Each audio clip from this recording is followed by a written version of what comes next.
বর্ধমানে দেওয়াল লিখনে শুরু নির্বাচনী প্রচার। 7 নম্বর ওয়ার্ডের তৃণমূলের জয়ধ্বনি প্রার্থী তালিকা এখনও ঘোষণা হয়নি, তবে তাতে কি লড়াইয়ের ময়দানে এক বিন্দু সময় নষ্ট করতে রাজি নয় ঘাসফুল শিবির। পূর্ব বর্ধমান জেলার বর্ধমান শহরের 7 নম্বর ওয়ার্ডে ইতিমধ্যে দেওয়াল লিখনের মাধ্যমে পুরো দমে নির্বাচনী প্রচার শুরু করে দিলেন তৃণমূল কর্মী সমর্থকেরা। শহরের অলিতে গলিতে এখন শুধু রং তুলির টান, দেওয়ালে দেওয়ালে শোভা পাচ্ছে তৃণমূলের জোড়া ফুল প্রতীক। তবে এবারের প্রচারে বিশেষ নজর কাছে নতুন স্লোগান, যতই করো হামলা আবার জিতবে বাংলা। তৃণমূল কর্মীদের দাবি, উন্নয়নের ধারা বজায় রাখতে এবং বিরোধীদের অপপ্রচারের জবাব দিতে এই স্লোগানকে হাতিয়ার করেছে তারা।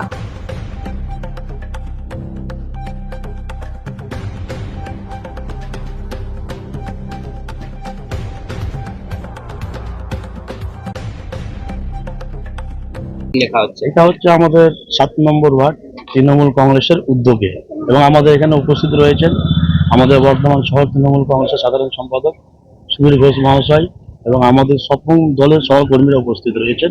সবার উদ্যোগে আজ আমরা দেয়াল লেখন আরম্ভ করব। কি লিখছেন দেয়াল লেখনে?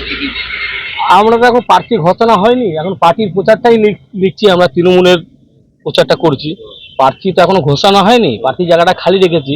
প্রার্থী তো আমাদের আশা করি আমরা খোকন দাস মহাশয়ই হবেন, তা ওনার নামটা এখন লেখা হয়নি গো, পরে লেখা হবে। বাদ বাকি দলের যা প্রচার যা স্লোগান সব লেখা হচ্ছে। যতই করো হামলা এবার জিতবে বাংলা। আমরা মুখ্যমন্ত্রীকে 4বারের জন্য মুখ্যমন্ত্রী দেখতে চাই এবং আমাদের উন্নয়নের কাণ্ডারি খোকন দাসকে সবসময় পাই কাছের লোক। হ্যাঁ, আমরা আশা করছি উনিই হবে। আমরা ওই জন্য আরো মাঠে নেমে গেছি, প্রচারে নেমে গেছি খোকন দাসের নির্দেশে। এই কত নম্বর ওয়ার্ড? এটা 7 নম্বর ওয়ার্ড, গুডশেড রোড। আচ্ছা, মহিলারা বাড়ির কাজকর্ম বাদ আমরা যতটুকু পারছি আমরা চাই খোকন দাই যেন আমাদের আবার বিধায়ক হিসাবে মানে পাই ওনাকে পাশে, এবং চতুর্থবারের মতন আমরা চাই মমতা দি আমাদের মুখ্যমন্ত্রী হন। আর যতটুকু পারছি আমরা ঘরের কাজকর্ম ছেড়ে যতটুকু পারছি আমরা সময় দিচ্ছি যেন আমরা এই আবার যেন জিতাতে পারি টিমস পার্টি। কি কি লিখছেন? যতই করো হামলা আবার জিতবে বাংলা।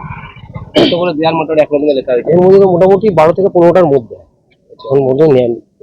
এইভাবে দেয়াল লেখন না দেবো না, আমরা চেষ্টা করবো আপ্রাণ, এবং আমাদের উচ্চ নেতৃত্ব যারা রয়েছেন, আমাদের সর্বোপরি মমতা ব্যানার্জি, অভিষেক ব্যানার্জি এবং আমাদের জেলার নেতৃত্বরা, আমরা চাইবো আমাদের বর্ধমান দক্ষিণে খোকন দাস প্রার্থী হোক। এবং দল হয়তো ওনাকে কোনো কারণ হয়তো অন্য কোথাও দিল, তবু আমরা দলের সৈনিক হিসাবে আমরা দলটা ভালোবাসি। দলের জায়গায় তো ক্যান্ডিডেট হোক না কেন, আমরা নিশ্চয়ই তাকে জিতিয়ে নিয়ে এসে বিধানসভায় বর্ধমান দক্ষিণ থেকে পাঠাবো। এই দেয়াল লেখন করে ফেললাম, এবার প্রার্থী জায়গাটা খালি রেখেছি। এই কারণে প্রার্থী খোকন দাসই হবে 100% আমাদের আশা। আপনার নাম? আমার নাম রাজু সেন।